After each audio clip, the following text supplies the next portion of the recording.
सभी भक्तों को जय माता दी, हर हर महादेव।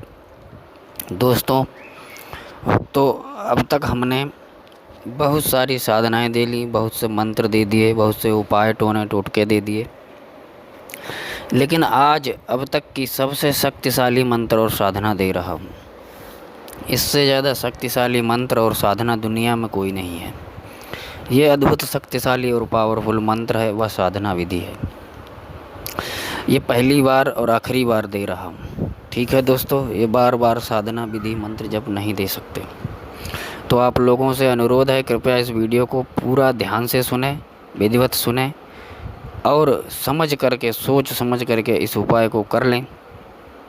यकीन मानिएगा, अब तक की जो भी साधनाएं, उपाय, विधियां दी हैं, उन सबसे ज़्यादा पावरफुल, शक्तिशाली ये उपाय, ये साधना, ये विधि है, ये मंत्र है, और आपके जीवन में प्रकाश की किरण लेकर के आएगा ये वीडियो आज का।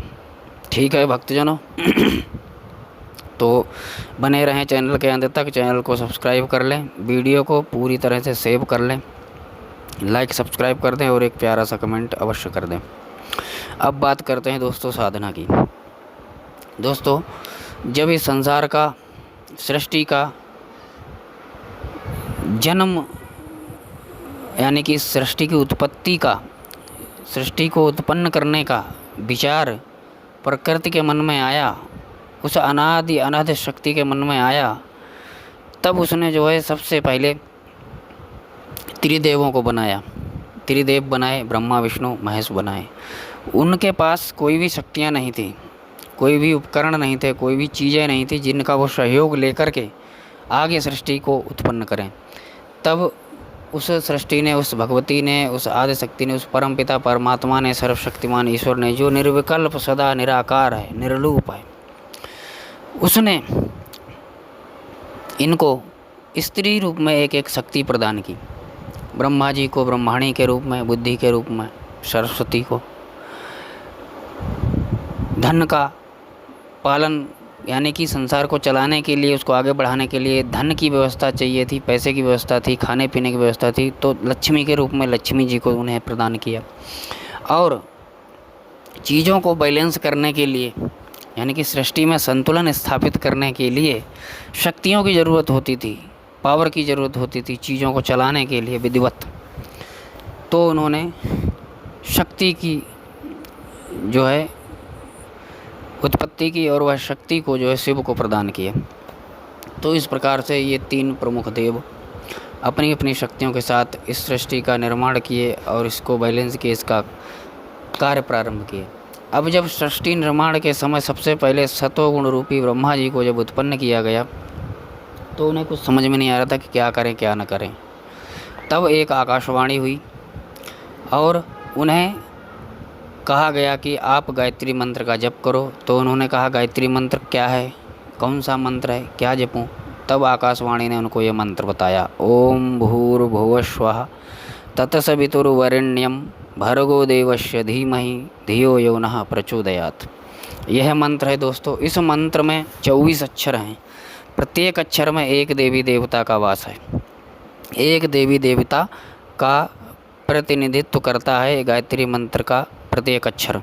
ठीक है, अब उसमें से भी बहुत सारी शाखाएं निकलती हैं, वो अलग बात है। इसके बाद ब्रह्मा जी ने इस मंत्र का जप किया, तपस्या की, और सारी की सारी सृष्टि अपने आप जो है उत्पन्न होती चली गई। ठीक है, इस ऋषि के, इस मंत्र के सबसे पहले ऋषि, सबसे पहले दृष्टा, सृष्टा, जपकर्ता, उपासना करता परमपिता ब्रह्मा जी।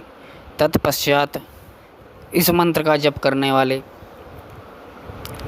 अन्य ऋषि हुए विश्वामित्र, वशिष्ठ आदि बहुत से सप्त ऋषि जिनको कहते हैं। और इस कलयुग में इस पृथ्वी पर जो सबसे बड़े उपासक थे इस मंत्र के, वो थे पंडित श्री राम शर्मा आचार्य जी। उनके बाद उनके शिष्य लोग, और उनके शिष्य लोगों में ही एक और बहुत बड़े गायत्री मंत्र के साधक उपासक हैं, जूना अखाड़ा के महामंडलेश्वर स्वामी उमाकांतानंद सरस्वती जी महाराज, जो साक्षात गुरुदेव का ही रूप हैं। गुरुदेव का ही प्रतिनिधि हैं, गुरुदेव के ही शक्तियों का, उनके यश का गुणगान करते हैं। ठीक है दोस्तों, तो आज मैं आप लोगों को ये मंत्र बता चुका हूँ और इसकी विधि जो साधारणता सरलतम विधि है, सुबह ब्रह्म मुहूर्त में उठें, स्नान आदि करके उत्तर पूर्व दिशा में, यानी कि उत्तर पूर्व दिशा जो ईशान कोण होता है, वहाँ पर आप माँ गायत्री का एक चित्र रखें। चित्र रखना नहीं चाहते हैं तो दीपक रख लें जला करके। एक जल का पात्र रखें और उस जल पात्र में से जल ले करके आप मंत्रों द्वारा, आपको ये विधि मिल जाएगी, पूरी पुस्तक मिल जाएगी। आप सबसे पहले आचमन करेंगे, चाहें तो 3 बार ऐसे ही सबसे पहले अपने ऊपर सब जगह जल छिड़कें, फिर 3 बार जो है गायत्री मंत्र बोल करके सीधे हाथ की हथेली में जल लें और जल को पी जाएं और भावना करें कि हमारा मन वाणी अंतःकरण तीनों पवित्र हो रहे हैं माँ गायत्री के इस अमृत जल को पीकर। ठीक है, उसके बाद अपने बाएं हाथ की हथेली में जल लें और दाहिने हाथ की जो अनामिका अंगुली होती है उनको, अनामिका अंगुली और मध्यमा अंगुली को लेकर के उस हथेली में लिए गए जल से जो है अपने सभी अंगों का स्पर्श करें, यानी कि आँख, कान, नाक, मुंह, हाथ, पैर आदि सबको स्पर्श करें और भावना करें कि हमारे ये सभी अंग पवित्र हो रहे हैं, सभी अंग शक्तिशाली हो रहे हैं। ऐसी भावना के बाद आपको 3 बार प्राणायाम करना है, यानी कि लंबी सांस खींचनी है और ये कामना करना है कि ब्रह्मांड में उपस्थित दिव्य प्राणवायु, दिव्य चेतना, दिव्य शक्तियाँ हमारे अंदर समाहित होकर के हमारे समस्त पापों का नाश करती हुई दुर्गुणों को, गुणों को अपने साथ लेकर के विदा हो रही हैं। और फिर सांस निकाल दें, फिर सांस को बाहर ही रोके रखें और ये कामना करें कि माँ गायत्री हमारे अंतःकरण को पवित्र कर रही हैं, हमारी सद्बुद्धि को जागृत कर रही हैं। ठीक है, उसके बाद में आपको ध्यान करना है।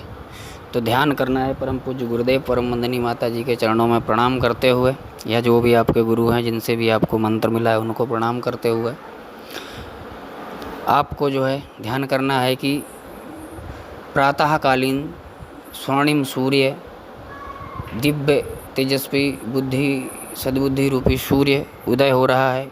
उसका जो सूर्य का जो दिव्य प्रकाश है, जो दिव्य चेतना है, वह हमारे अंदर समाहित हो रही है, जिससे हम दिव्य हो रहे हैं, पावन पवित्र निर्मल हो रहे हैं। हमारे अंदर जो भी विकार हैं, जो भी अज्ञान रूपी अंधकार है, वह सब नष्ट हो रहा है। ऐसा ध्यान करना है और ध्यान के बाद में आपको तुलसी या चंदन की माला लेकर के गायत्री मंत्र का जप करना है। गायत्री मंत्र आपको बता ही चुका हूँ। ओम भूर्भुवस्वः तत्सवितुर्वरेण्यं भर्गो देवस्य धीमहि धियो यो नः प्रचोदयात्। ठीक है दोस्तों, इस मंत्र का आपको अपनी सुविधा अनुसार जप करना है। ठीक है, प्रतिदिन 3 माला का जप तो अवश्य ही करना है। ये साधना 3 काल में होती है, सुबह दोपहर शाम में, लेकिन सुबह दोपहर शाम में ना कर सकें तो सुबह शाम अवश्य करें। शाम को भी समय ना मिले तो सुबह ब्रह्म मुहूर्त में अवश्य करें।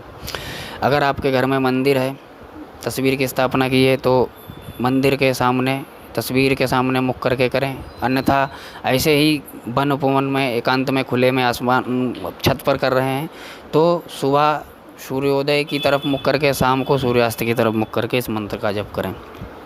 ठीक है दोस्तों, इस मंत्र के जो लाभ होंगे वो मैं शब्दों में बताने की योग्यता नहीं रखता हूँ दोस्तों।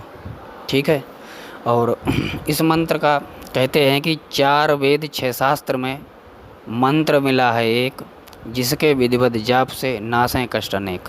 ठीक है दोस्तों, आप इस मंत्र का जप करिए और आपके जीवन में जो भी आपको चाहिए है वह सब मिलेगा, और जिस चीज़ से आप परेशान हैं वो सारी परेशानियां आपकी ख़त्म हो जाएंगी।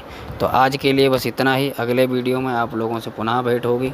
ठीक है, तब तक के लिए आप लोग जो है इस उपाय को करिए, लाभ उठाइए। कुछ जानकारी जो छूट गई हो, समझ में ना आई हो, वो कमेंट करके पूछ सकते हैं। बाकी आप शांति कुंज हरिद्वार गायत्री परिवार के वीडियो देख के जानकारी प्राप्त कर सकते हैं। पंडित श्री राम शर्मा आचार्य जी की दिव्यवाणी से सुन सकते हैं, और जूना अखाड़ा के गुरु उमाकांतानंद सरस्वती जी महाराज के मुखारविंद से उनके भी वीडियो चैनल पर आते हैं, उनसे आप जानकारी ले सकते हैं। जय माता दी, हर हर महादेव।